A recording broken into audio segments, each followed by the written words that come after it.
आप सभी को दीपमाला लादे का नमस्कार। मुक्ता माई कल्चर यूट्यूब चैनल में आप सभी का स्वागत है। दोस्तों, हमारे मन के भाव हम कभी लिखकर कविता के ज़रिए या अपनी कला के ज़रिए प्रदर्शित करते हैं। आज हमसे ऐसी ही एक कलाकार जुड़ने जा रही है, पूनम क्रिएशन की पूनम राठी जी। नमस्कार मैम। नमस्कार, मैं पूनम राठी। मैम, आपको बचपन से ही कला की जो ये आप पेंटिंग करती हैं, इसे आप कैसे आपको पता चला कि मुझे ये कला बहुत अच्छी लग रही है, या इसका विकास आप में कैसे हुआ? बचपन में मैं जब पेंटिंग्स करती थी तो मेरे पिताजी उसको बहुत अप्रिशिएट करते थे। वो एक आर्किटेक्ट थे और वो भी एक आर्टिस्ट थे। प्रोफेशनली वो आर्टिस्ट नहीं थे, बट उन्होंने हमेशा मुझे इसके लिए बहुत एनकरेज किया और मेरी छोटी से छोटी आर्ट से रिलेटेड चीज़ का वो बड़ा ध्यान रखते थे। और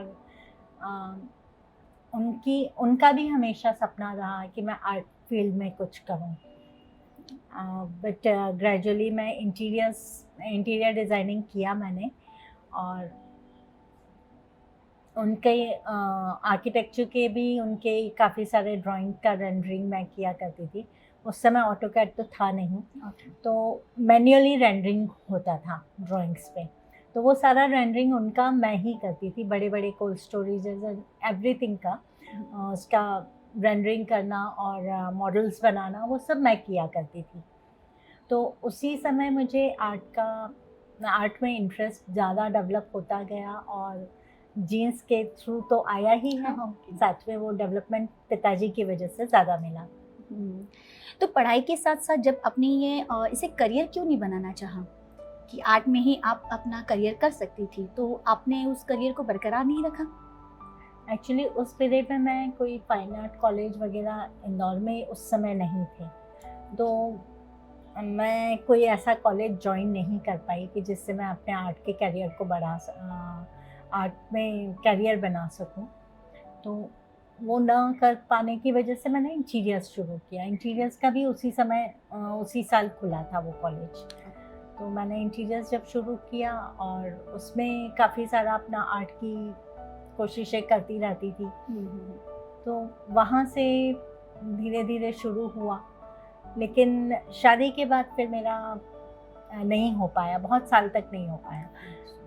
नियर अबाउट 20 से 25 साल मैं आर्ट में कुछ भी नहीं कर पाई। ओके। लाइफ में कभी किसी ऐसे मोड़ पे आपको लगा कि अब ये सब सारा कुछ बंद करना चाहिए, छोड़ देना चाहिए?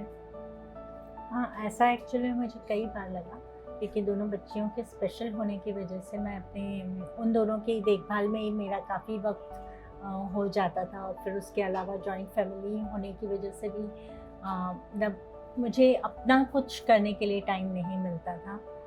बाद में मेरी लाइफ में मेरा बेटा दिव्यराज आया और मेरा हस्बैंड, इन दोनों के एनकरेज, बेटे के आने के बाद से फिर मेरा थोड़ा मुझे लगा वो नॉर्मल था, तो मुझे लगा कि अब मुझे लाइफ जीनी है। तो वहाँ से लेकर अभी तक के सफ़र में जिनका सहयोग आपको सबसे ज़्यादा मिला, कुछ उनके बारे में बताएंगे? बचपन के पीरियड में तो मुझे मेरे पिताजी ने बहुत अप्रिशिएट किया, तो उनकी वजह से मुझे काफ़ी सहयोग मिलता रहा, और उनकी वजह से मैं काफ़ी सारा कुछ कर पाई आर्ट फील्ड में। देन उसके बाद बहुत सालों तक जब बंद था, मैं कुछ नहीं कर पाई। उसके बाद मेरे पति ने मुझे अप्रिशिएट किया, नंदकिशोर राठी ने।